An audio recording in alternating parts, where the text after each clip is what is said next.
See, East West Books in Mountain View. We are incredibly pleased and honored to be here with the pioneer of New Age music and a champion of our store and just an amazing human being, Stephen Halpern.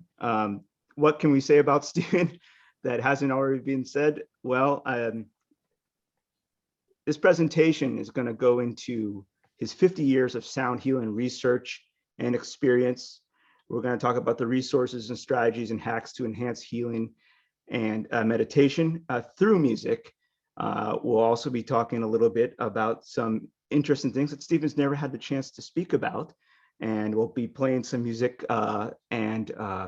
Stephen, of course, we would have loved to have heard him live, but in this day and age, we are living the dream of the internet as promised to many of us.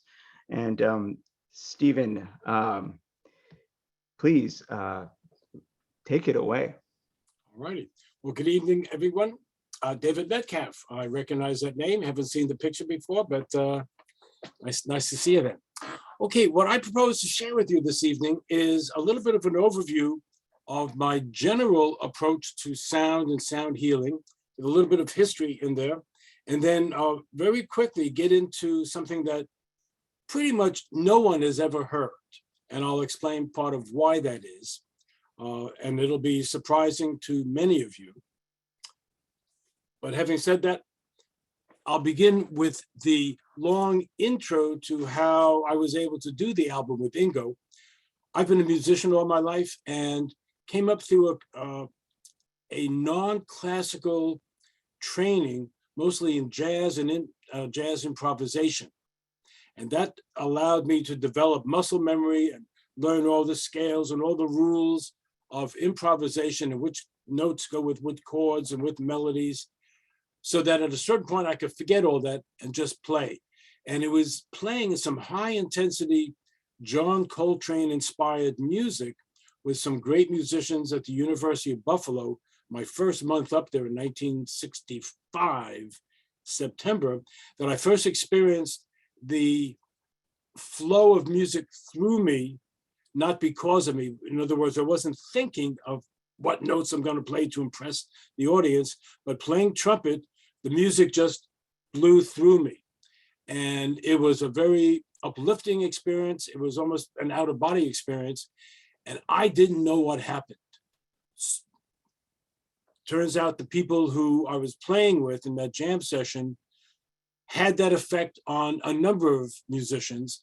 And having had that experience, I was invited to join their group. I became the trumpet player in the faculty band and the graduate student band that would play at some of the gatherings and some of the be-ins and teach-ins and poetry readings. And that really introduced me to the life of an artist, whereby an artist, the job of an artist is to tune in to his or her muse. My mentors were people like Robert Creeley, Robert Duncan, Jack Clark, Albert Glover, people like that. Some of the names are famous, some aren't. But it was really a perspective that it wasn't just a matter of me being a technically good musician who could play all the notes that didn't mean anything, or that could demonstrate how much I had practiced and that was good to impress people. But it was an opportunity to tune up my nervous system so that about 4 years later, when I had an experience at the end of 1969, sitting in a redwood grove outside of Santa Cruz, up in Ben Lomond, California, I had an experience where, in deep meditation, never having been around redwoods, never being in a sacred redwood grove, I was opened up to a portal or whatever to hearing a different kind of music than I had ever played before. I had known about the healing tradition of music that goes back to ancient China, ancient Greece, of course, with Pythagoras, and ancient Egypt. And I had been praying for a number of years to hear and to understand what healing music would sound like in the 20th century, because that felt very much like my mission. It was something that I would like to be able to do, and I certainly wanted to know about that, and was able to set up through one of my friends who pulled a lot of strings, a graduate program that would allow me to take elective courses to study something that no one else had studied before, cross-cultural approaches to healing and higher consciousness through music. Very far out PhD program. And I was all set to do that when a situation opened up for me to visit California for 2 weeks before I went back to grad school. When that experience happened, my whole life changed. I gave up going to graduate school and was suddenly in California, and meeting with musicians and meeting with other psychics and meeting with other people who confirmed, even though I didn't tell them, that what else happened in that meditation under the redwoods was I was told that the music was the music that I had been praying to hear, and that my mission was to share it with the world, to get it out to the world. And being pretty much a poverty level musician with no business acumen or training, that didn't resonate with me. How does one even begin to do that in 1969, December, or 1970? Turns out where I was working, a place called Bridge Mountain Foundation, was a smaller version of Esalen, and the leading human potential movement leaders would come through. One of them was Dr. Stanley Krippner.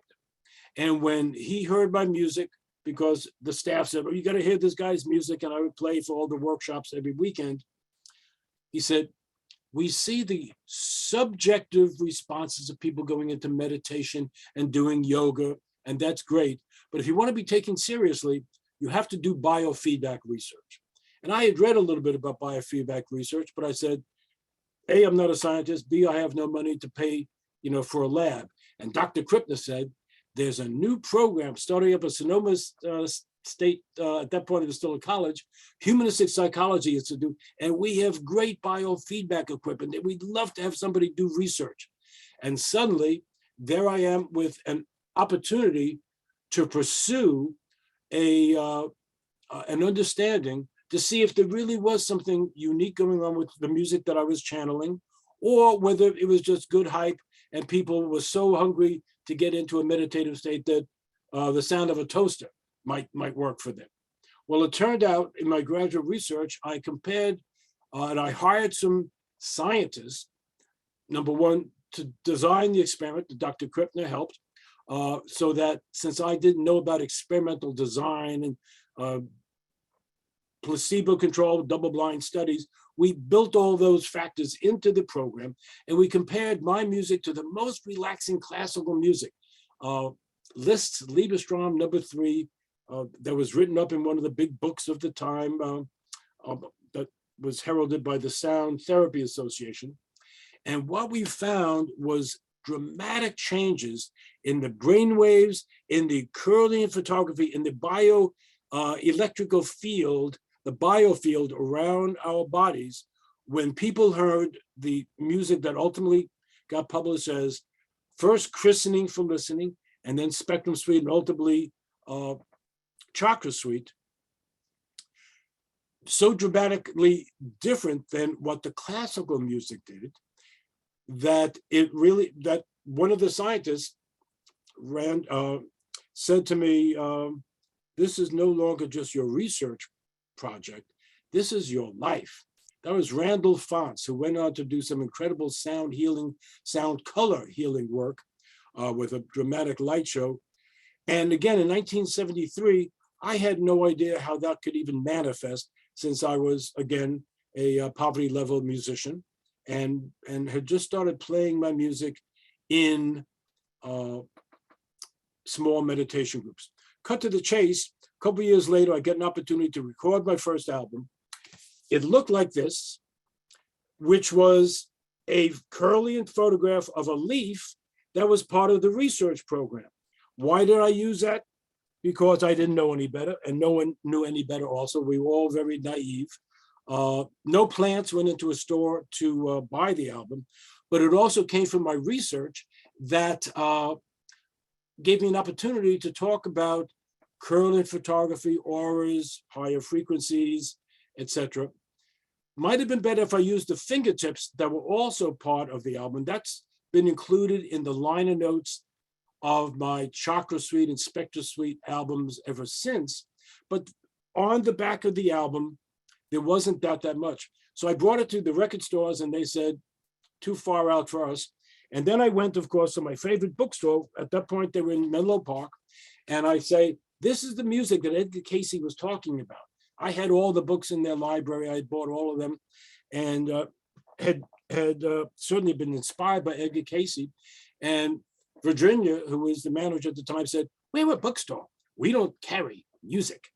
And just then another little old lady walks up and says, ooh, is that music for meditation? And she grabs it out of my hand. At which point Virginia says, well, I guess I ought to take a dozen of them. And they sold out. And that was the beginning. My first store. I was not by nature a salesperson. And suddenly I was in a different dimension of communicating why people should want music like this, what it would do. And that began my career of doing workshops and writing articles and books. The music continued through, when we had to change the name very quickly because nobody understood what christening for listening meant, became Spectrum Suite. Then I had people say, the music is too, the cover is too dark. This same album cover, by the way, a couple of years ago was featured in a photo of Marianne Faithfull. She had several albums at her feet in her apartment in London. And this is one of the albums she had in her living room. So I bet somebody we know from the Rolling Stones has listened to the album way back with Marianne Faithfull.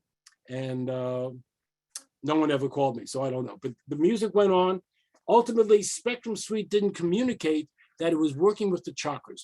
What I discovered is that in working with ancient history of sound and spirituality, there were tones and colors associated with each chakra.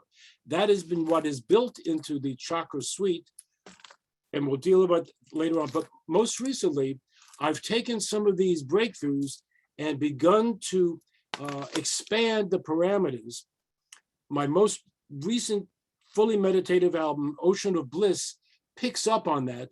One of the main instruments that I've always used has been originally it was called the Fender Rhodes electric piano.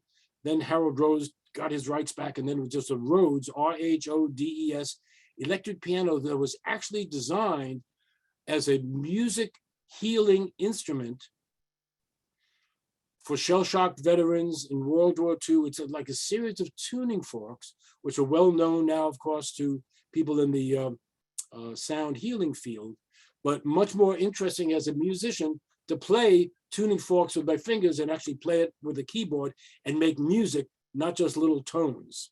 So Ocean of Bliss, track number 2, we're going to listen to just a little bit of what the latest incarnation of this instrument and the sound forms and the frequencies and the tone feel like. David, take it away.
as the music fades away, let me share with you part of what has been happening. You heard the ocean. The ocean, of course, is a very powerful entrainment reality. Mankind has been tuned into the rhythms of the ocean since we've been a species, but not every ocean is relaxing. I had to get wet in a lot of different oceans to record an ocean that would actually be what I wanted for the slow breathing effect.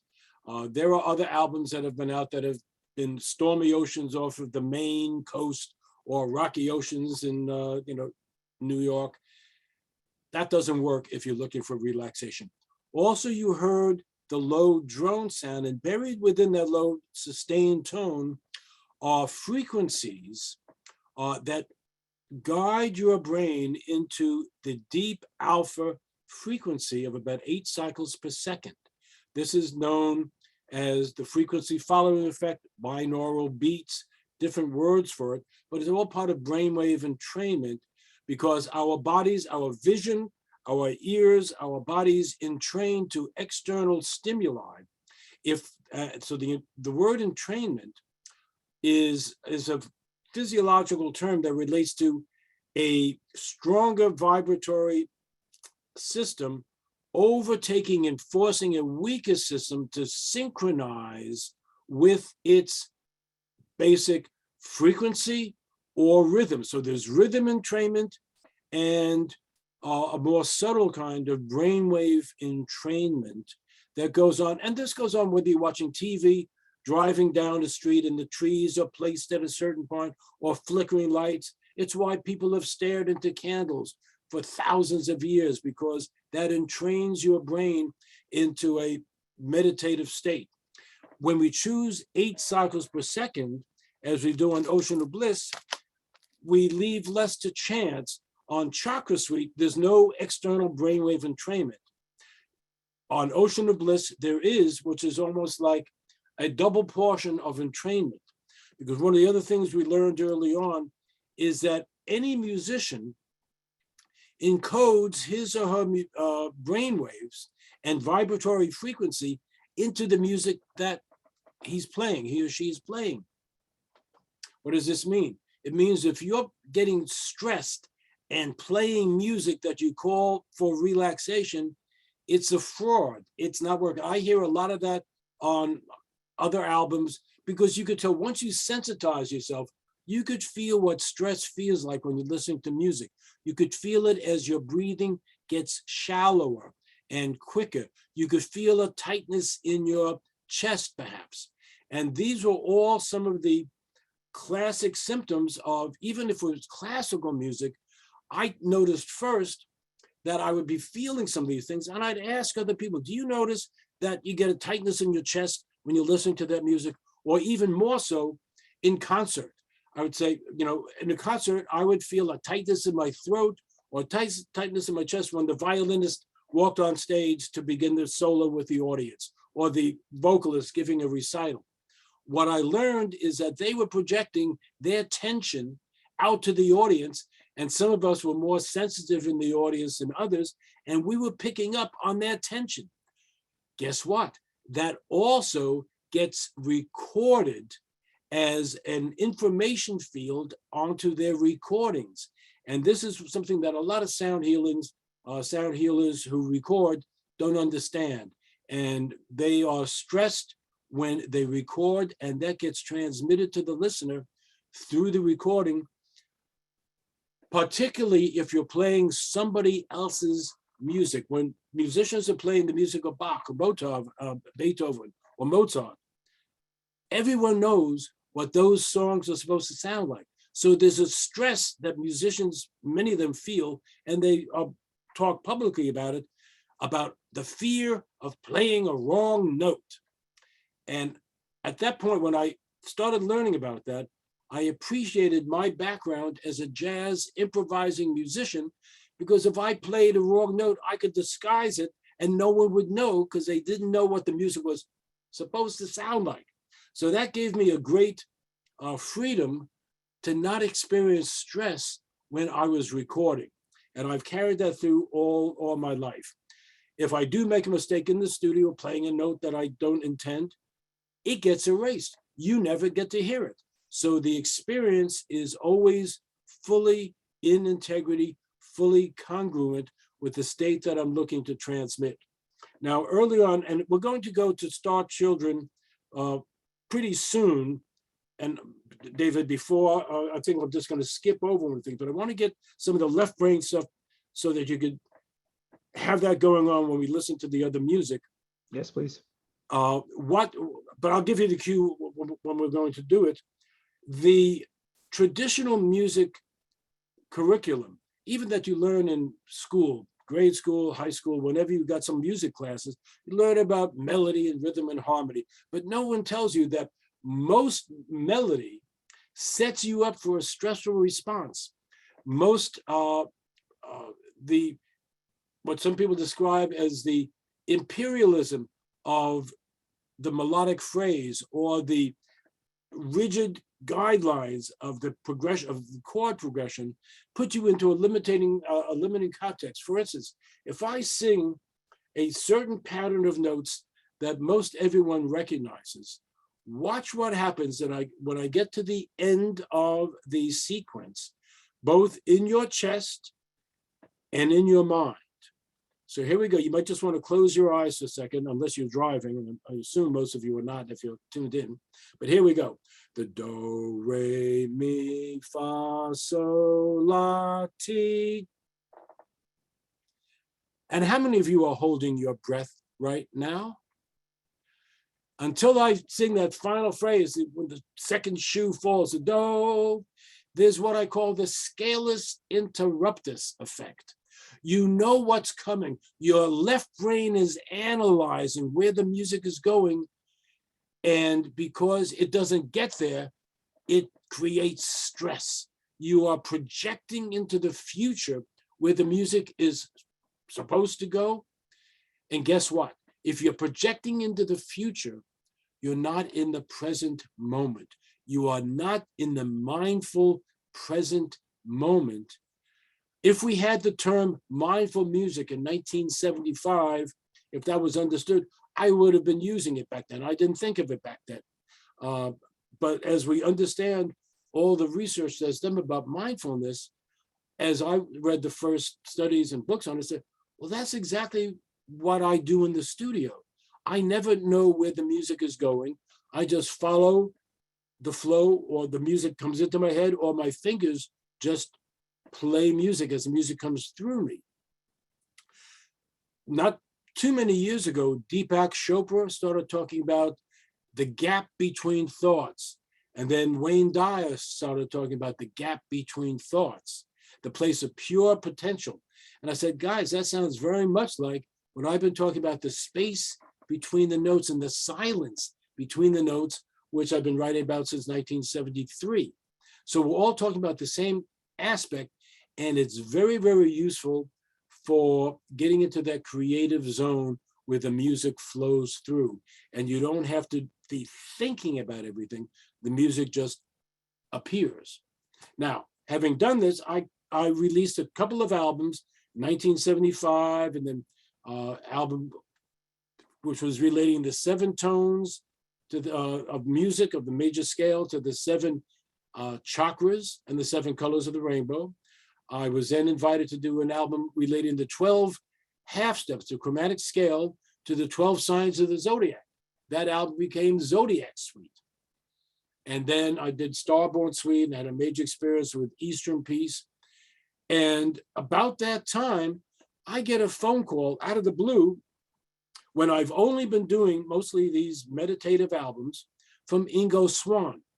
Now, I knew Ingo Swann, I knew the name because I read about him in Reader's Digest of how he was doing this remote viewing, and then had read that he was doing research at that point, they were still called Stanford Research Institute, and were just shifting to SRI International as a research center that was doing high-level research on many, many topics, including remote viewing. So Ingo was working with Hal Puthoff and Russell Targ, who still lives in the Palo Alto area, doing highly classified research, which has fairly recently been declassified. Russell Targ is now teaching classes on remote viewing, as well as other people. So I get this phone call, and it's like, Ingo Swann. Okay, why are you calling me? What's up? Ingo says, I've just written a book. It's a bestseller in other countries. We're going to release it in America. It's about a rock star who becomes super psychic. And I've written songs that introduce each of the chapters that relate quantum physics to, spirituality and other aspects. And you're supposed to do the music.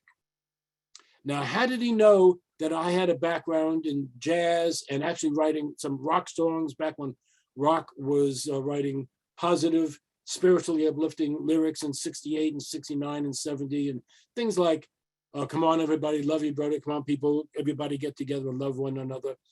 When rock had really uplifting lyrics. Well, he didn't, but it's Ingo, so he knew, and he knew I could do it. He handed me the manuscript of a book that was called Starfire and says, I'll be back in 4 months, write all the songs, hire the band, write the arrangements, set up the date in the studio, and we'll record. Because there's going to be a movie made of the book. I'm already in negotiation with a major film company. And I want, says Ingo, to control the rights to the music because it's going to be a blockbuster. So that was a pretty good reason to go out of my comfort zone and start working with Ingo Swann. Had no idea what that would be like, but I write the music over the next series of months. Some of the songs came easily. Some of them I adapted a couple themes that I had been playing around with. I modeled some things after an Elton John song or an Eagles song or something else. He loved it. And then when I gave him the demo, he says, his mentors and guides and people in New York said, it's 1978, we have to discofy the album. And I rebelled, but he said, that's what the pros say, and they know better than you about that field. So we hired a disco band that was also recording at the same studio that I was recording, which was the Music Annex. And we got into the studio, and the first session, we hand out the little charts that I had, and from the very first song we played, the band, who most of them were not, if you said, what is an aura or what is a biofield, they were great musicians, but they had no idea about any of that. But at the end of the first song, the drummer gets up and said, what just got into us? Because there was an energy in the room that everybody felt. And we all look at Ingo in the recording console behind the glass, and he's got a smile about a yard big. And he said, well, I sent you a kaflooey. Now, we didn't ask him to define what a kaflooey was, but at that point, we all knew that we were dealing with an energy that did not have a regular name, that we had never experienced something being projected at us and assisting us in playing the music that we did. So, having said that, let's listen to the first song in a minute. When Ingo had the concept, he says, I want each song introduced by some of the words that are in my book. And one of my friends is this famous actress named Beatrice Straight. And she's going to do the narration, and then we're going to go right into the music. So we will hear that first song now. And this is the one that actually went on about 8 minutes longer during that first recording, because we couldn't stop. We just were like on adrenaline and psychic energy. And that's part of what's encoded into the music that we could not possibly talk about in 1979 when the album was supposed to come out and when the book came out. So hold on to your hats. Here we go.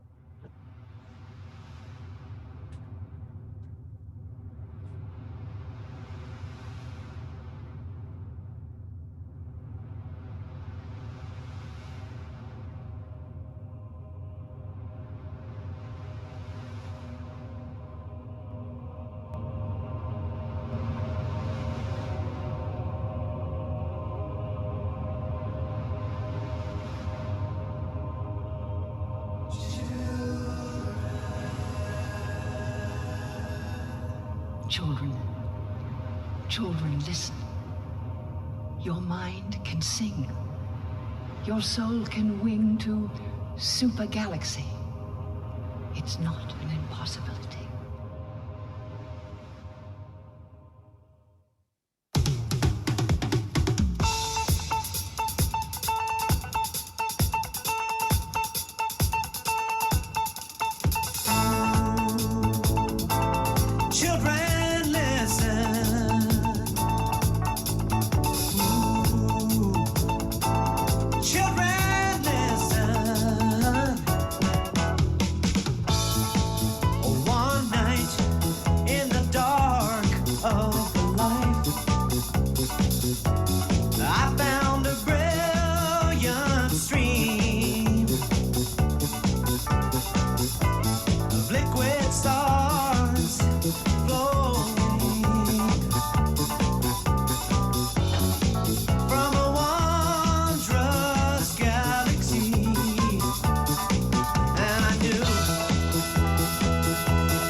Okay, well, you could see why if somebody was expecting Spectral Suite Part 2 and they heard that drum intro, they go, what the heck is going on here?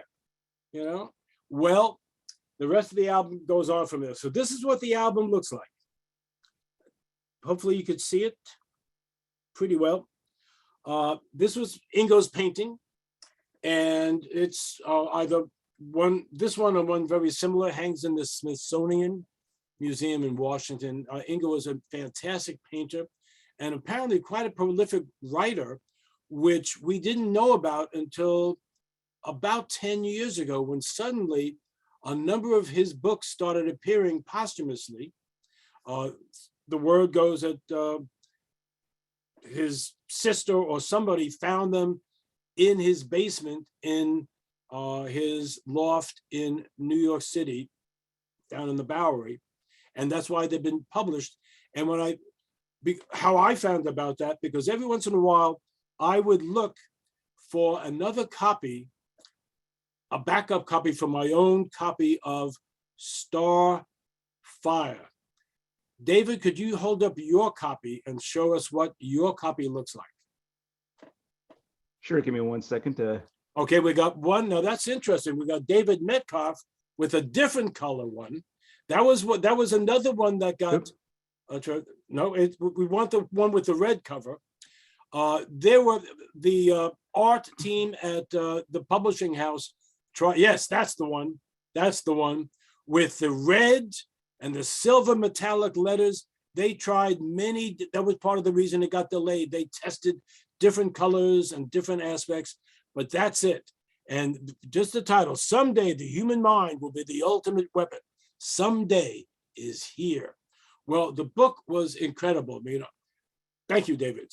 And when it got published, I went right out to when East West moved to Mountain View. I was living on the Mountain View Palo Alto border, and there was a huge Tower Records right there. So first day I go there, buy a copy of the book. And it's, you know, I had the manuscripts and now I got to see what it looks like in the book. And then I go back the next day, buy another copy. Now, I go, well, I'm going to be doing a workshop. And the idea was always to sell the book and the album together. So I went back to buy a dozen books. And much to my surprise, the sales clerk says, we don't carry that book. I said, well, could you order some? I'm doing a workshop next week. And he looks in his book and says, the book doesn't know, we never carried it. The book doesn't exist. And I held up my receipt and said, I bought it here. And the guy walks away from me. And I started calling around to other bookstores. The book was not available anywhere. And it wasn't available over the, a lot of the next 35, 40 years online. But every once in a while, I search on eBay or Amazon and just see if anyone was selling a used copy of Starfire. And every once in a while, there would be. Sometimes it would be $100, sometimes it would be $50, and sometimes it would be $10. So I bought anyone that I got for $10, and I had a couple of them, and was reading it. But the question was, certainly back in 1979, which I asked Ingo, because 1,000 records had just arrived in my little living room, and they take up a lot of room. These were LPs, and suddenly there was no way to do sales for the album and the book, because without the book, the album made no sense to anybody. And I was stuck after giving away to friends, and Ingo gave 25 to some of his friends and family. I had about 950 copies left on my shelves in my house. What do I do with this? So I schlepped them from one house when I moved up to Belmont. And then when I moved out of Belmont, I had to put them in the dumpster, and that was that. But I always asked Ingo, what happened? And his answer was, nice day, isn't it? Oh, what lovely weather. I couldn't get any answer out of him. And the other thing I will mention that I did leave out while we are producing the album, which was about 4 to 5 months in the studio, he's working at SRI International. The engineer who was building the studio, David Porter, had moved up from San Jose and needed a place closer than San Jose. I had just managed to get an option on buying my first house, and I needed a roommate to help me pay the mortgage.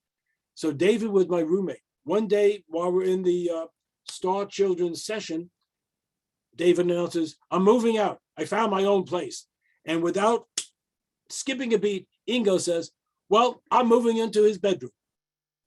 So suddenly, Ingo Swann was my roommate. And there was no arguing about it, and I still needed the money. For me, he was a great roommate because he'd get up early in the morning before me and come home late at night, go right to his room. I never saw him. He'd work out, he'd do everything else somewhere else. He never cooked there. So it was like I got paid for not really having a roommate, but I knew people knew he was there because the day he moved in, the phone was tapped with that kind of space sound of the early bad phone taps, and it stopped the day he left. But he would never speak about that. He would never speak about anything. I got zero inside information from him. But the sessions, when we're in the sessions, on that first song, you heard the beginning, the space synthesizer sounds. He knew exactly what he wanted. He says, who do you know who has an ARP 2600? I knew S. Barrett Williams, who was in the planetarium in San Jose. So we brought him into the studio, and some of the other R2-D2 sounds, Ingo knew exactly what he wanted. At one point he says, on this song, we need a klaxon. I don't know what a klaxon is. I said, what's a klaxon? It's the sound of a submarine that it makes when it's gonna dive. Okay, why is that gonna be on a spaceship? I don't know, Ingo wanted it. You heard on this first song, there were a couple of specific horn parts. He didn't want trumpet, sax, and trombone. I want trumpet, and I only want trumpet, let him double track and play harmonies with himself. I said, well, I play trumpet, but I haven't, kept up my chops. He said, hire a trumpet player. So we got the trumpet player, and that was how specific he was on different aspects of the recording. But in terms of most of the music, he didn't change any of the notes of what I was composing and what the band did. We were told that he was in negotiation with Don Henley of the Eagles. There was a time that it turned out later on that the Eagles were kind of going apart. So there was a possibility. I never, was involved in the conversation, but then the Eagles got back together. Henley dropped out, and we got another famous guy, Jimmy Spheris, who was kind of famous in that era, who came up with his background singer, and then commenced to drink a bottle of Jack Daniels. I had never seen somebody drink a whole bottle of Jack Daniels, so he was basically incapable of singing, and his associate, Johnny Pierce, sang all the parts. Just bam, we taught it to him right in the studio, he did it, and that's how the album manifested. Now, the beginning of each one of the songs has some of these great little quotes from the book. Let's listen to the next track now, David. And again, combining quantum physics, spirituality, and psychic, who knows what else.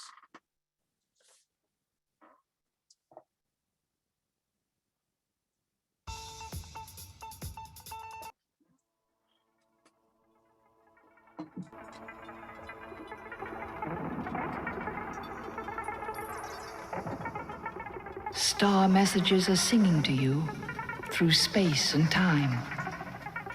Star messages singing, winging across time.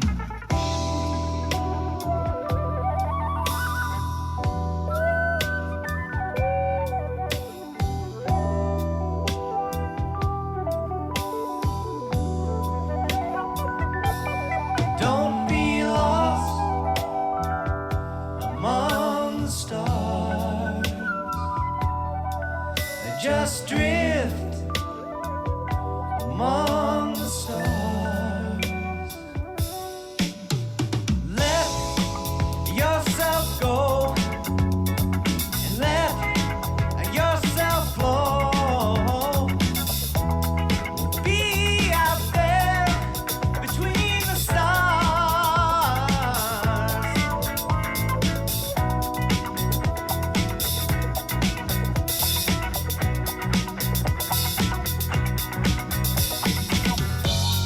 Star messages are winging to you across space and time.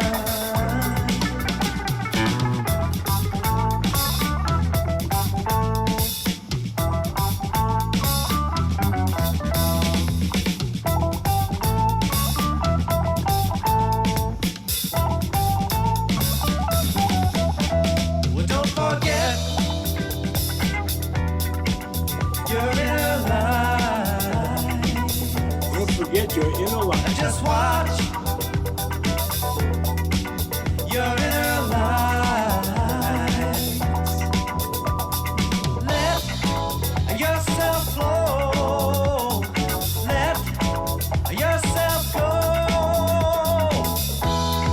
Be out there between the stars.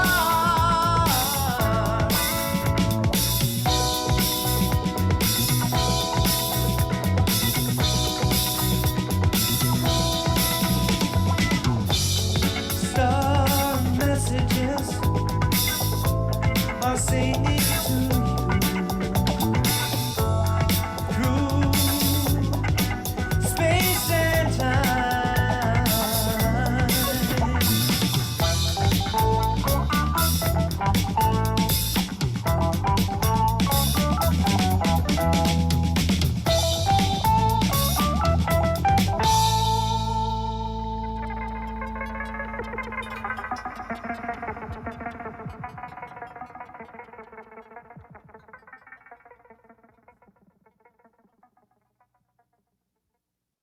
Wow. I wish we had a brainwave analysis that we could look at everybody's brainwaves right now and see how high up we are. That really packs a wallop. It was incredible going down, and that was pretty much a first. Most of these songs were first takes, which as a musician, when you meet other musicians for the first time, and you don't have every note written out, but you kind of go with things, have chords and the idea, the melody aspect.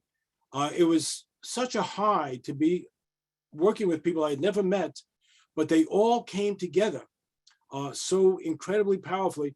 And I have no doubt that Ingo had a hand in making that mind meld happen. The words, I mean, become more relevant the more you hear them. The titles, Catch Life Again, Non-Mechanical Reality, The Psychic Starship, All Aboard, At the Heart of the Universe, and then the title song, Starfire, Bring It Alive, Star Children, Turn on Your Drive. Well, this was before the Crystal Kids and the Indigo Kids, so no one knew about Star Children back then. But when I started seeing some of these other books showing up now under Ingo's name, including a big, huge book called Resurrecting the Mysterious, Ingo Swann, a great lost work, and some other little books and other things on penetration, his research, and then saw the new version of Star Children with a different cover. I said, they copied the album cover. Great, okay, whatever. I like the other cover better. It was better for the album. I guess they couldn't get the rights to it. But I said, it's time to bring the music out. And as I relate, I started working with my engineer to remaster from the best master tape we had to update it to make it sound even better, which we did, but I held off going public with it. But then on 2/22/22, I had a dream. I got contacted by Ingo. He said, it's time. And I had put the version together without Beatrice Straight, without the vocal intros, so it was just music. So from the first part, it would be the drums, you get right into the music. And he said, that's not the way I want it. That's not the way it's on the album. It has to be exactly like it's the album. This is my concept. And you see all over, it's like conceived by Ingo Swann, directed by Ingo Swann. He was very particular about that. And I honor that. And I hadn't heard from Ingo in, 15 years or 10 years, not too long before he passed. So I wasn't gonna say, hey, I did it already. So we went back and we added the narration, and now you get it exactly like it's on the album, except it sounds even better than the album. And I believe it's on all the streaming platforms now. And it's also on, I just can't imagine, people see my name and they expect one kind of music, but if they see his name, they have no idea what to expect. So we'll see what impact it has out there. There's a little more of the story, and now you've heard a lot of the same story on my website where the album is for sale. I'm putting CDs together, so that'll be out probably in about 2 months. But right now, the digital getting out into the world is where it's at. And that is a way that also, with the whole streaming revolution, what we had no idea about in 1970, how music could reach all over the world and be heard simultaneously by people all over the world, has become a reality. In 1977, when I did my first major international conference at the London, the premier festival of mind, body, spirit, I had some individuals from Nigeria come up to me and say, oh, your first album, Christening for Listening, we love it. And I said, how did an album get to Nigeria? I had no distributors, no international distribution, but people had gotten it in America, brought it back, and it was a hit, an underground hit there. Years later, I found out that very first album, because of the side one with the chakras, and the last song on side two, which was a jazz rock song that was an instrumental medley that Ingo had never heard, but it showed that I knew how to play instruments fast, and I knew how to play trumpet and guitar and bass, and worked with a great musician from San Jose named Otis. And Otis, if you're out there, get in touch with me, because we don't remember your last name and we don't even know if you're still alive. But there's a lot of people that have sampled the drum breaks on side two of Christening for Listening. I got contacted about 6 months ago from a hip hop DJ. He says, that album is the holy grail of vinyl LP collectors. Well, I know, because most of these were not sold. This would also be a holy grail, because there was only 1,000 printed and about 950 were in the dumpster. And I know, because I had to lift them from my garage into the dumpster. And I was Charlie Horse for a week. Built up a lot of muscles though. So those are some of the issues that are going on. David, I suggest that we open up for some questions, and then I'll talk more about Chakra Suite or anything else. But let's see if people have any questions. Absolutely. And if people don't feel comfortable showing their face or whatever, you can chat you can type into the chat box. Absolutely. But I'll start off just to give people a second. You talked about your download experience in 1969 leading to all this. There was a period of time after that and right before Christine for listening. What was that period like for you? I mean, were you continually developing, or I mean, were you feeling like, my God, there's electric bolts coming through my fingers whenever I play the piano? I mean, great question. It wasn't electric bolts. It was always very smooth. But I'll tell you what, and I go into this in the memoir that I'm writing, I wondered what was happening. How was this happening? Again, from some of the poets that I was studying with and being trained by at the University of Buffalo, the concept of tuning into our muse as the job of an artist was the general aspect. But what exactly does that mean? I never had my muse come up and say, hi, I'm your muse. I didn't have that kind of experience, but early on, I had the experience where I could feel my fingers being moved on the keys, because I was not a trained piano player. I was a trained guitar player. I was definitely a highly trained trumpet player.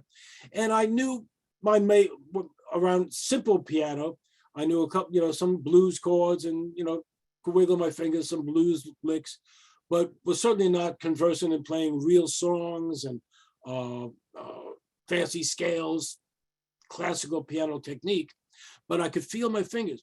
And living in Santa Cruz, having left Buffalo unplanned, all my records, all my books, and all my clothes were left in Buffalo, and my friends didn't send them to me. So what I was doing was recreating some of my favorite, my record library. So I would go to the used record store in Santa Cruz, and I go to the jazz section and the jazz rock section. And the second time I was there, I get what felt like I was pushed from the jazz section to the section on the other side of the big bins, the classical section. And I remember saying, what's going on here?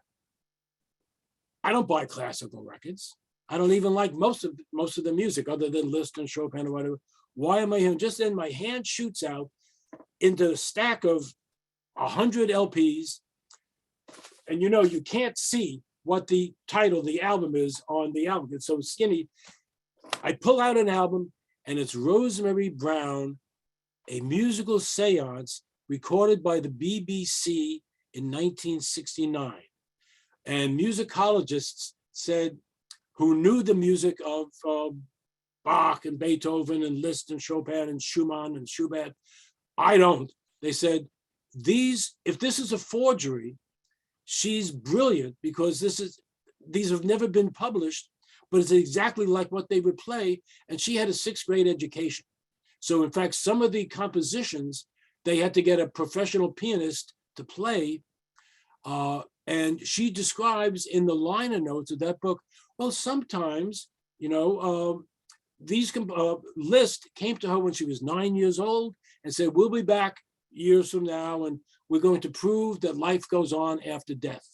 And at one point she says, Liszt would move my fingers, and other people would just have her dictate and she would write down the notes.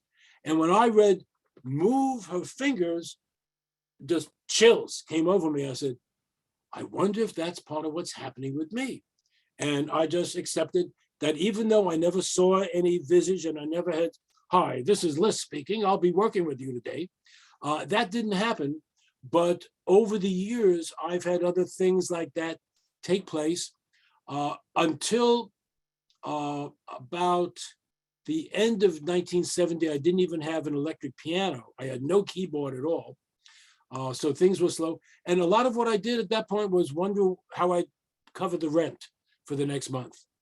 I started doing workshops. I started doing clinics at various schools where I would go in and challenge the best of the high school musicians in the high school band or whatever, and would impress them with my trumpet chops. And then we'd get a bunch of private students and would go around to some of the different schools. I taught a class at Foothill College. One of the students was a elementary school teacher, says, I'm taking a sabbatical next year. Why don't you take over my job? He said, you only work 4 days a week, 4 hours a day. Well, he lied. But I wound up getting the job, and that's from the end of from September 1973 to the end of that would have been June 1975. I was a music specialist in the elementary schools of Palo Alto with a team of phys ed and art teachers. So that's what I was doing. And it was so brutal a schedule that I basically played no music at all for about a year and a half. I was so drained by dealing with classes of kids who didn't want a substitute teacher or someone teaching music that it was a very challenging time, but that allowed me to get a credit card, which allowed me to pay for my first music studio recording date on my credit card. So that's what I did between that time. And as soon as the opening came up where I connected with the first independent studio that had multi-track recording, David Porter was also the manager of the first record plant in the San Jose area. So suddenly I had a place to record, a place to press, and I was in the studio the next weekend, and then found out I know nothing about making a record. How do you get the cover? Who writes that? How do you get this? How do you sell it? I knew nothing about that. And it was all a bunch of learning by the seat of the pants, a lot of mistakes, but that's what I was doing. And then when the first album came out was right when the first New Age expos and the New Earth Expo and the Whole Life Expo started coming out. And I would get in contact with the promoters and the organizers and say, who is your speaker talking about the healing powers of sound and the healing powers of music? Well, we don't have anybody. Do you know anybody? And of course it was, yeah, me. And that was the beginning of my career, going around the country, being the first person to speak openly about the healing power of sound, the long tradition about that, and the healing power of music.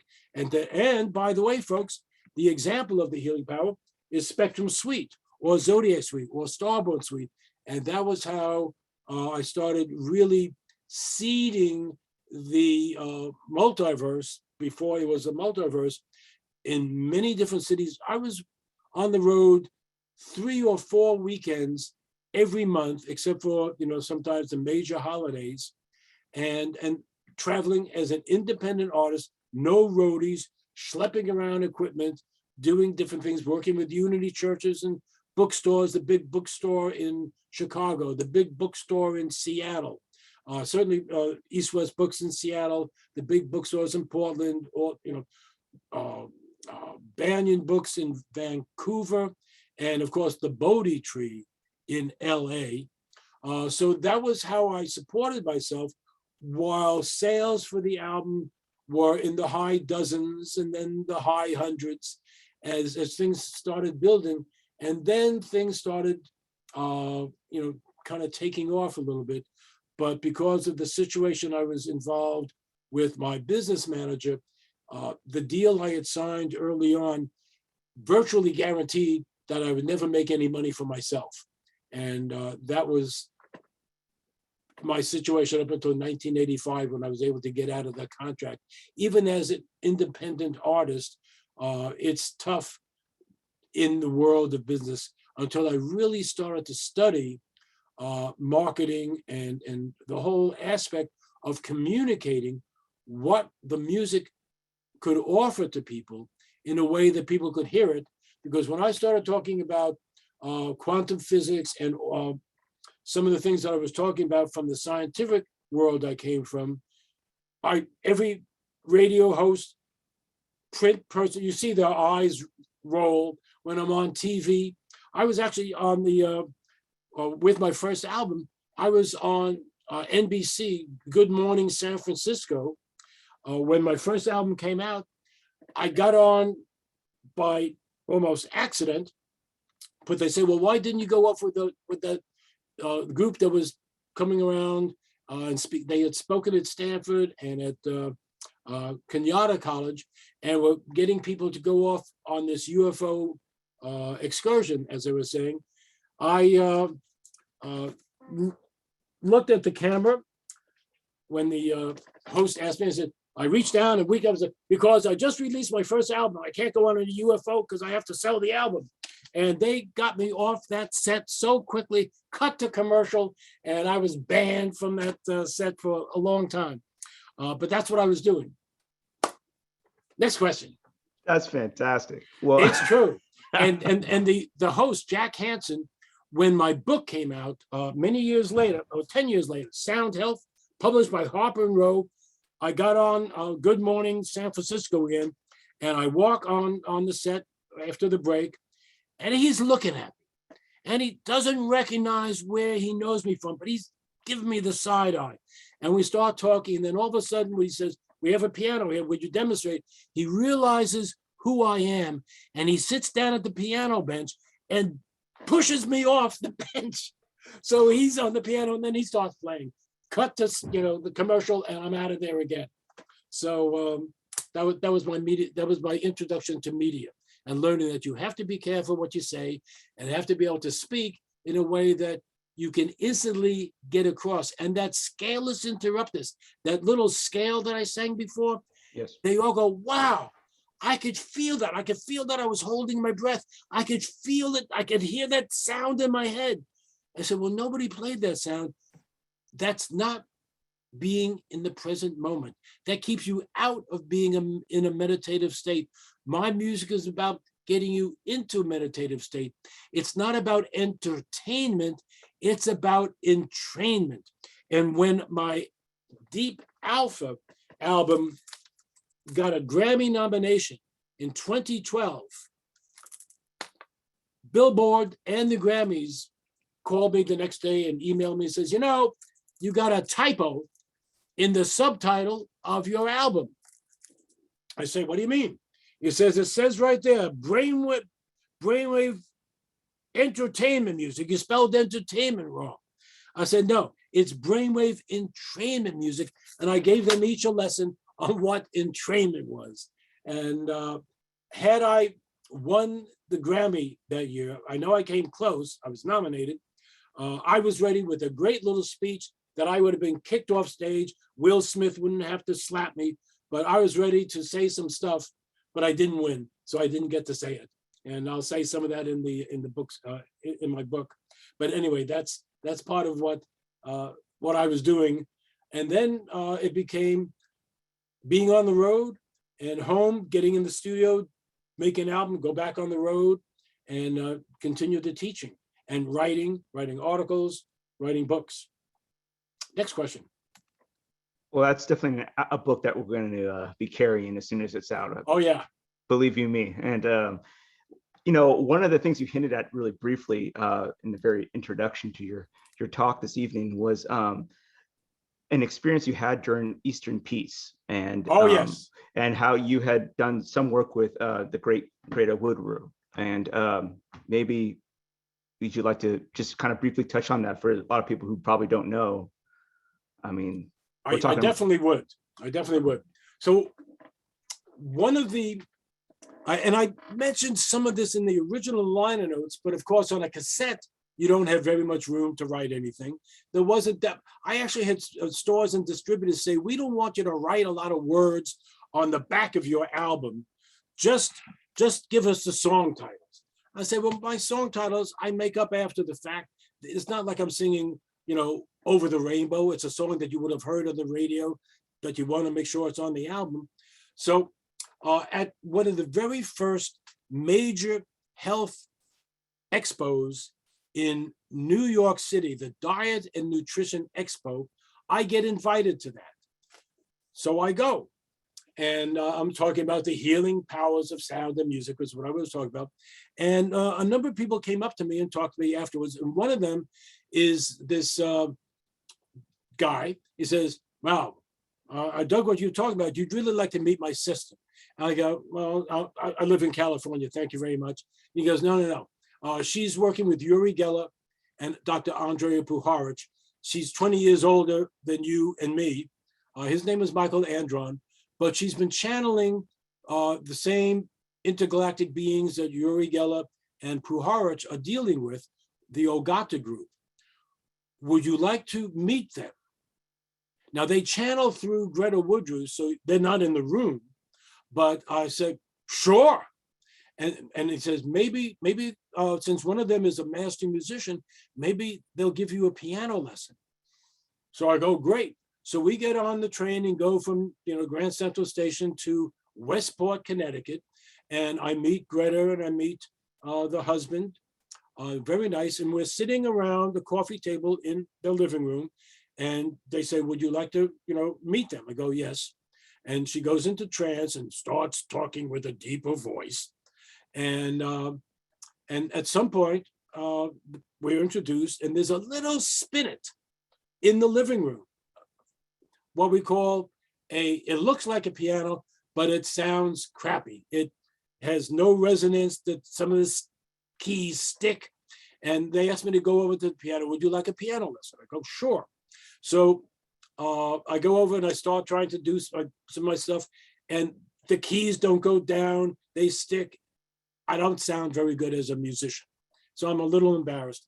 And then the being says, now I'm going to help you, and I'm going to have you project energy from your tantien and whatever.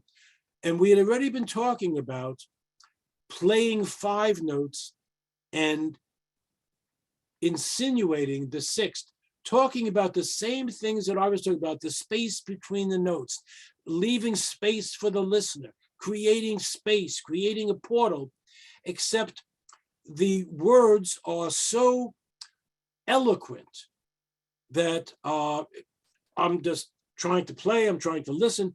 Now, what I forgot to mention, when I'm invited to go over to the piano, we had set up at the beginning of the session, they record all the channeling sessions, a little tape recorder about this size. You all know the kind I'm talking about. You press the button down and you leave it in record. So it's recording all our words, and that's fine. And when I get up to go to the piano, Balaka, who's the musician in the group, there's a female named Tori. We never saw them, but that's the words they have. He says, turn the tape recorder off. And being from New York with my little sense of humor, whatever, I say, nobody move. How will they know? Just let it keep recording. And no one touches the tape recorder. I go over to the piano, and at the end, when he says, do you remember everything I told you? He says, I go, no, but I'm thinking it's on tape, because I remember a few things. And the session is over. I walk back to my seat. We say goodbye. I ask everyone, do you remember what he said? And we remembered a couple of things about the 6th note, if you play 5. And I said, well, let's rerun the tape so we could take notes on what he said. So we rewind the tape. We hear, the things that, okay, now we invite you to get up and go over to the piano. And you hear him say, now turn the tape recorder off. And you hear me say, nobody move. And then the tape goes blank for the next 10 minutes, which we didn't know, of course, but you could see the tape still going around. And it wasn't like Nixon and the tapes in the White House. Nobody touched anything. Nobody erased anything. They controlled it. They said, we don't want this recorded. I don't know why. It would have been brilliant. I would have shared the copyright on the poetic words he had with it, but that was that. Now, that was the end of the session. We went back to New York. We thanked them very much. About 2 months later, I'm in the studio in Menlo Park now, at Music Annex, and I'm working on an album called Comfort Zone, which again is my basic meditative, free-floating music. And all of a sudden, at one point, in the middle of one song, the room's vibe changes.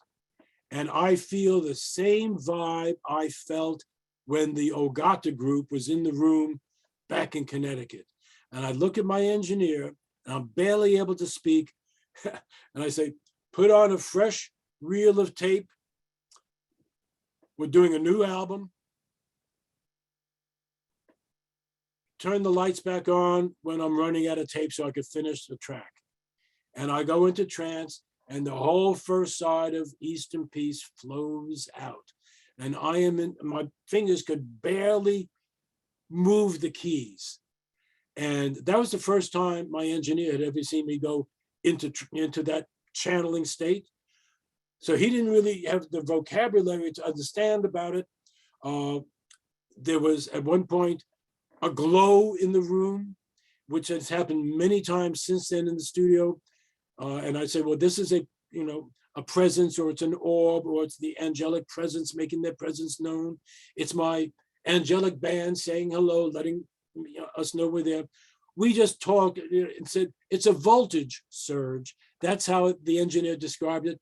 And that was our little shorthand when one of these magic moments would happen. But Eastern Peace was the first time I experienced that level of flow and inspiration coming in, that since we didn't have cameras going on, we didn't have videos going on, but it was documented in the sound.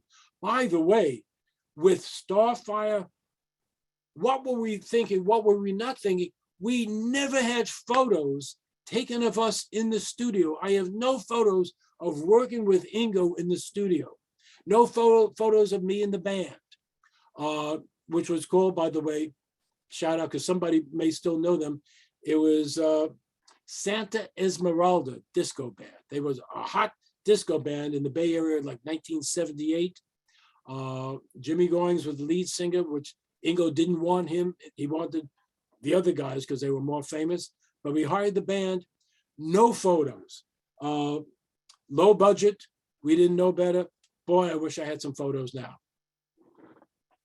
But that's how Eastern Peace evolved like that. And on many of my albums, there'd be at least one song that in the early part of an album would come through with the music. Well, in jazz, we talk about going on automatic, playing on automatic, where you're not thinking, you're just playing. There's, Keith Jarrett would talk about that sometimes in his concerts, which the famous one, the Cone concert. But wherever the music is coming from, we know it's not all us. I could tell when the music was something that I had practiced or was a synthesis of things that I had put together.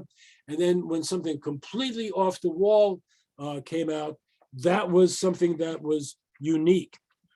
About the same time, by the way, in 1978, on the full moon in June, I'm in the studio with Georgia Kelly, a wonderful harpist, on the Venice Beach in LA, recording our album, Ancient Echoes. We're doing harp and electric piano duets.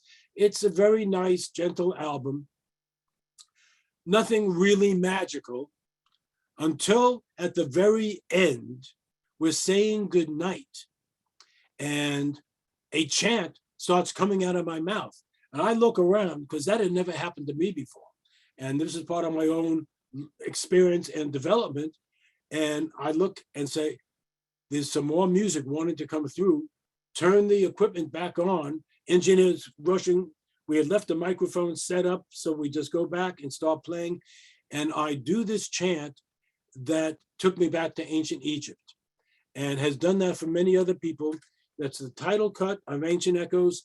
And I've just, in honor of that, the 44th anniversary deluxe edition has just come out, honoring that moment. It's the best sounding version ever. We've done all the most up-to-date restoration with Pro Tools I work with a master engineer.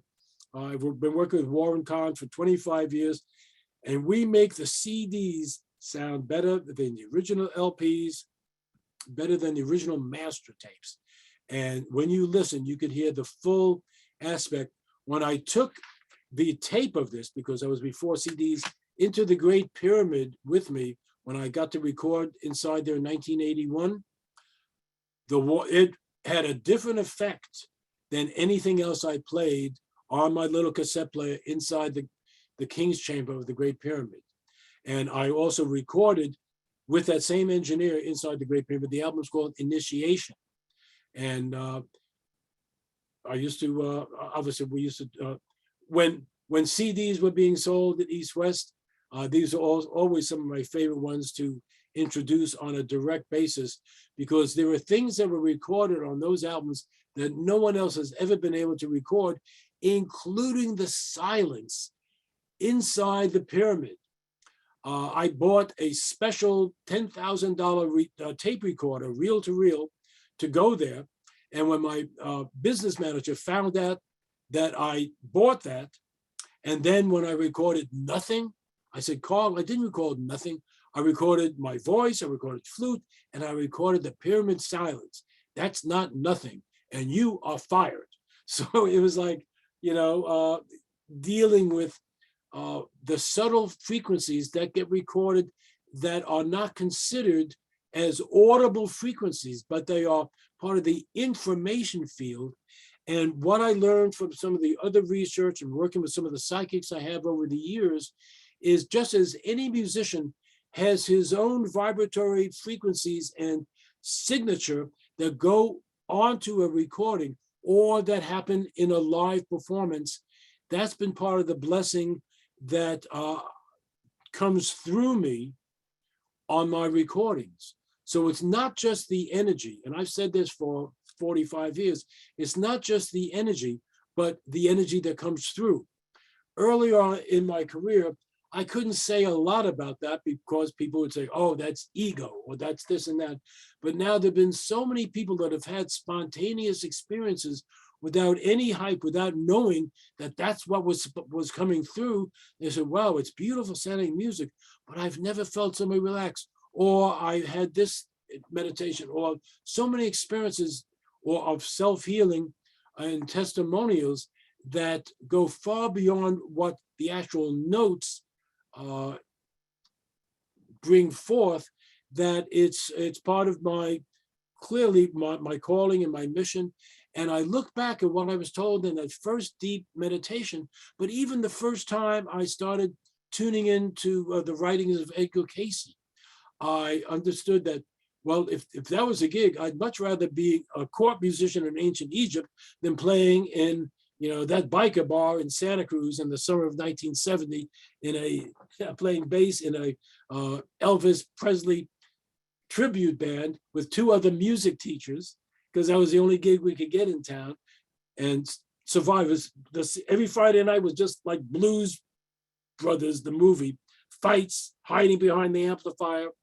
But that's some of what has gone on. So Ancient Echoes, I wanted to say about that before we leave. And by the way, one other major album for me, which was underneath all these papers, the 38th anniversary with Paul Horn was another major album where I think it's now up on my website already. It'll be out streaming very soon, maybe even next Monday, maybe even already. I haven't gotten notified yet, but there was a moment with Paul Horn in the studio when we're playing the song called Shared Secret, which was a duet. There was a moment when we both tuned in to the same sound, the same notes. We both opened eyes. He's in the isolation booth, I'm in the main room, where we look at each other and our eyes meet, my third eye just opened up, and I didn't know that he was a meditation teacher, a TM teacher at that point, or hadn't really paid attention to him, but we bonded. And it was at that point that I was accepted to being on a musician level on the level that he was, the generation above, a professional. Oh, Stanley Krippner. Yes, yes, yes, Stanley Krippner. He just typed a wonderful comment in the chat there. Oh, I would love to. Yes, well, of course, I mentioned him earlier. Stanley, a very important individual in my own development. And I have wondered if he had not been teaching that workshop that weekend, I would never have gone back into graduate school. I had said the weekend before, well, you'll never get me back in graduate school again. And that old thing, never say never. So it was just divine guidance. And we look at the web of interactions and soul groups and et cetera, et cetera. So thank you, Stanley, for being part of tonight. And just a wonderful individual. And yeah, so that was with Paul Horn. So that album is now coming out. And when we had that experience, it was after that that we became lifelong friends. And I am now part of the legacy, the historian, to keep his legacy alive. So I've been reissuing his contribution on the album, reissuing it with a new cover and putting Shared Secrets up in the #1 position rather than the #2 position, and adding what I heard when we were playing live. I was hearing choir and other celestial and ethereal orchestrations in my head. But of course, in 1984, those synthesizers didn't exist. So I am trying to keep playing the pattern, the chord pattern that I composed, listening to Paul play this incredible melody, the first time he ever heard the chords, and trying to keep everything straight in my head and remembering to put my fingers on the keys. So those were some major breakthrough albums for me. Not fully meditative, the album with Paul Horn, but again, some amazing energy because of the energy of the musicians that gets encoded into the album, and then the notes carry you through. So we're ready for another question. How much time do we have left? So we got as much as you want, but we have a question about which album do you feel is best for deep relaxation of the vagus nerve? Deep relaxation from the vagus nerve. I don't know specifically about that per se, but I could answer the albums from both the research and the experience of people over the last 45 years. When you tune up the chakras, so I have to put a couple of answers in there. When you tune up the chakras, my mentor on this, and the great scientist who I was introduced to because of the scientists that I met because of Stanley Krippner, who said, these are the guys you should hire to do the Kirlian photography research, was Itzhak Bentov, who wrote the classic book on entrainment called Stalking the Wild Pendulum. And learning from him, when you get the first chakra vibrating at its perfect pattern, it sends out little shock waves that tune up the second chakra, and they begin to form a circle of energy and a circuit that sends out frequencies of balance and begins to entrain the third chakra and so on up to the top chakra. And that sets up a standing wave in the body. That's the blood going out of the heart, pushing up into the brain, stimulates the brain gently so that the brain shifts from going into the normal speaking frequencies of the high beta frequency into the alpha state. And in the alpha state of 8 cycles per second, the brain pulsing at that frequency sets up an associated electromagnetic field around the head that also is vibrating at 8 cycles per second.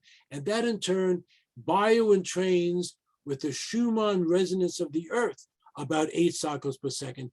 And that's why that album is so powerfully healing and beneficial.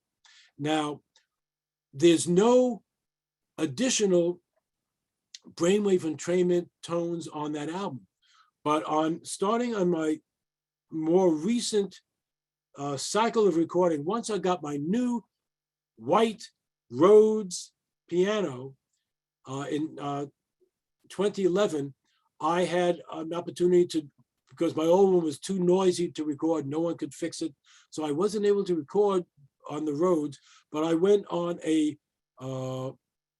wonderful expanded series of recordings. So deep alpha is great for relaxation. For deeper relaxation, you would have deep theta. And the tones of that electric piano, again, like tuning forks, like crystal bowls, those would be two of the most, or three of the most powerful albums. Now, the Ocean of Bliss would go into that aspect because it also is encoded into 8 cycles per second. And on my album Cannabis Dreams, every song is also tuned to the 8 hertz frequency, because the healing frequencies that the South American shaman talk about coming from the plants, the information I get is that if they're plants, they're tuned into the earth vibration. So we want to entrain to the earth frequency. And that's why that album has an extra level of healing in it as well. And in fact, if we haven't, why don't we listen to a little bit of that album? Okay. So as you listen, you could hear maybe a little bit of the brainwave entrainment. Before we play, David, I should mention that if people go to the internet, they will find lots of websites that say, here is brainwave entrainment tones, and they will sound like this. And I call that stomach pump music. That's not what my brainwaves sound like. I don't want to listen to that crap. There are ways to do brainwave entrainment as an artist, as a musician that I've developed, that are as effective, but much more subtle and much more pleasurable.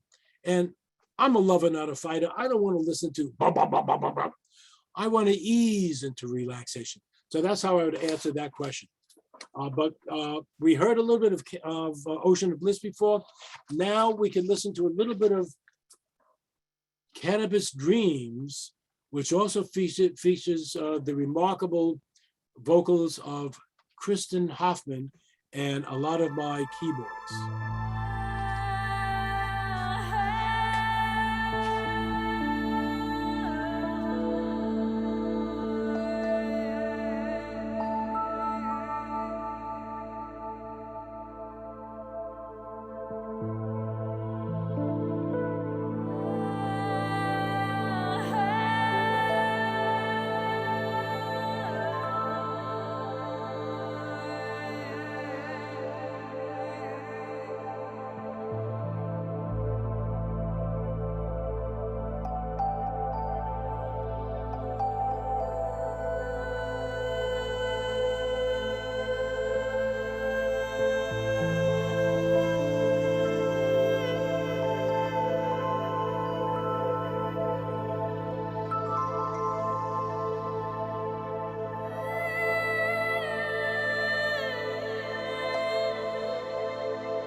And as the music begins to fade into the background,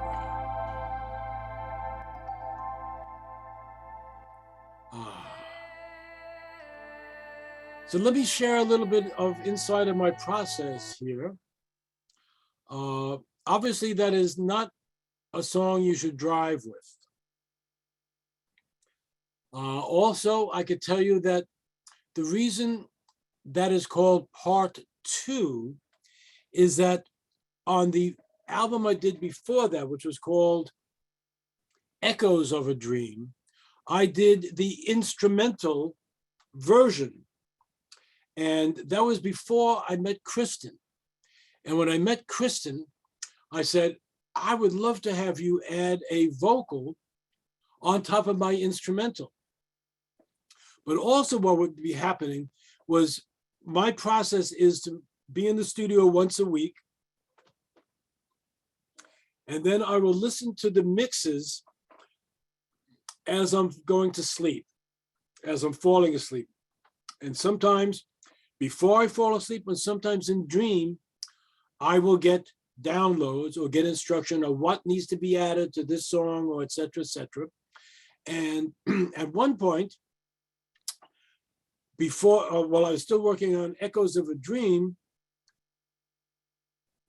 that basic series of tracks, that basic arrangement said, after I came up with the name Cannabis Dreams, which had another little story to it, said, we want to have a whole album dedicated to us. So the music basically spoke to me, just like writers talk about the characters in their book come alive and speak their lines of dialogue. Well, I've learned to listen when the music speaks to me. So that was the beginning of expanding the one song that was on Echoes of a Dream to become the basis of the whole album that is named Cannabis Dreams. If I had it to do over, I would have included part one on the new album, but I always wanted to start with the vocal version because I do very few albums that have vocals. And Kristen, from the moment I first saw her when she was on tour with the Bella Gaia multimedia astronomical event, is just one of the most extraordinary vocalists I've ever heard and had the honor and pleasure of working with. I sent her my instrumental mixes. She composed, channeled, put things together in her little studio in New York, sent me back the tracks. I mixed them, moved things around, took some of the favorite things, put them right at the beginning, part of what I do as a producer, and came out with a song. We're working on a couple other songs for the next album also. And I also do want to mention, you do not have to imbibe any kind of cannabis product. You do not have to smoke, ingest, vape, or anything. The music does it itself. But the concept behind the album was that every track was inspired by a particular strain of cannabis. Some of the songs have the same strain because they're different versions of the same song. And that was my process in the studio. And that actually began as a practice in 2015, when a large dispensary wanted to feature my music in addition to all the reggae and other stuff they had. And they wanted to package this album with a particular strain of spiritually uplifting cannabis, using the same words that a couple years later, Carlos Santana uses for his remarkable, if it's still available, I don't know, but I read an article in Forbes that Santana was marketing premium Marayo by Santana for cannabis that was spiritually uplifting, healing, and meditative. So those were the key words that my music uses, that the company in 2015 used. They wanted to call it Mystic Haze. They went out of business, so that album never got out. But I said, well, I have a head start on it. And that's when the album, Cannabis Dreams, I started working on it because I was working for this other company. And then when they didn't pay and they went out of business, at least for the music part, I said, well, I have half of an album. I might as well finish it on my own. And that's how the album title began. And because it was for a cannabis dispensary. So each of the tracks, going back to a strain that an anthropologist friend that I met quite by accident on a bus in Vancouver. The only day we were both ever in Vancouver on the same day. I was doing a concert. He was just coming back from Alaska, and he gave me a gift of here's what the shaman that I'm working with up in Alaska uses when they're doing the healing. And I have no idea how I got back to America, but it showed up in the studio, and one toke, and I heard music very differently than I usually hear music. And that is the last track on Cannabis Dreams. But of course I never released it because I couldn't describe the inspiration for the album, and it had no, so it just sat in the studio for about 40 years, and finally had a chance to come out. And that is now on the album. Very different energy, not slow meditation, but if you close your eyes and listen, it'll take you on a journey. Wow, and it's been quite a journey tonight, Stephen. That was a fantastic ride through a career that is just really stand out, and so many of its moments of just originality and beauty. So thank you, Stephen, so much for this evening. We got to talk a little bit about DIY high, coherence and entrainment, and we got to review the phenomenal stories behind Star Children and Eastern Peace, albums that you can get on that link that I dropped in for Stephen's store right there in the chat box. I will be sending out a recording of this evening to the email you registered with, and that will be going out tomorrow morning, and it'll be available for 7 days, not downloadable, so you can watch again. And there's a lot that we went through tonight, and probably some stuff that everybody's going to want to take notes on further. Right. And David, if I Yes, could interrupt you a second Absolutely. before we leave. So one other big point that is, I believe, relevant now with the world of streaming music and what happens when millions of people on Pandora or Spotify or Amazon, whenever they're broadcasting the same song to everybody. On some of the streaming services, you can make your own playlist. But I was, now about 2 years ago, I was in my chiropractor's office. They have Pandora playing, and I'm on the table, and there's some music playing, and it's not very good. All of a sudden, Chakra Suite, track number 1, Keynote C comes on. Of course, I recognize it immediately. But more than that, I noticed a very powerful, coherent brainwave state that I felt my whole aura change differently than when I listen at home. And what I flashed and when I asked and what I was told is because millions of people, or a huge number of people, are listening to the same music at the same time, what is invoked is morphic resonance, as proposed by the brilliant Rupert Sheldrake, that the universe has a habit when people get into a meditative state of high coherence, that makes it possible for more people who listen to the same music to get into the same state easier for the first time. And if you're familiar with that state, it just makes it even quicker for you to get into that state. And I realized that because that is a track of all of my albums, because Chakra Suite is my best-selling album of all time. It's almost 1 million units sold, which is phenomenal for a non-music industry mainstream album.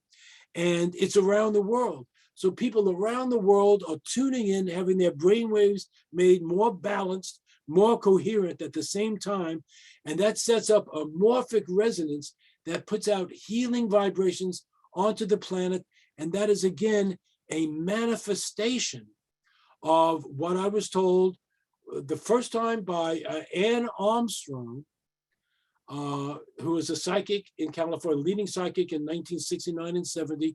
And what I was told in my meditation under the redwoods, that I had no idea of how that could possibly ever be. But of course, no one was thinking about streaming music that's wirelessly and people could get it almost for free, you know, a small monthly, however you get it. So that is another big breakthrough, I believe, and it hasn't been scientifically tested because that costs lots of money that I don't have, and hopefully we'll get some funding to do that at some point. But music like that puts positive healing frequencies out into the atmosphere, into the world, into the information field, and that is part of the great blessing of healing music in our time when we need it more than ever. And I am just every day honored to be part of that process and to have been played and to have been playing, continue to play a part in making that a reality. Well, we don't know how far tonight's going to go, the waves it's going to send out, you know, which is very apropos of what you just said. I think you've done a wonderful talk tonight, and I think it's going to be very inspirational to everyone who has the chance to view it. And thank you so much, Stephen Halpern. It's been a wonderful night. We'll be setting out the recording quickly. And again, from all of us at East West to you, thank you so much for this evening, Stephen. Well, thank you. It's been a pleasure. Thank you, David, for making this happen. And David Metcalf, thank you. We'll talk later on. Everybody else, blessings. Stay tuned. Thank you.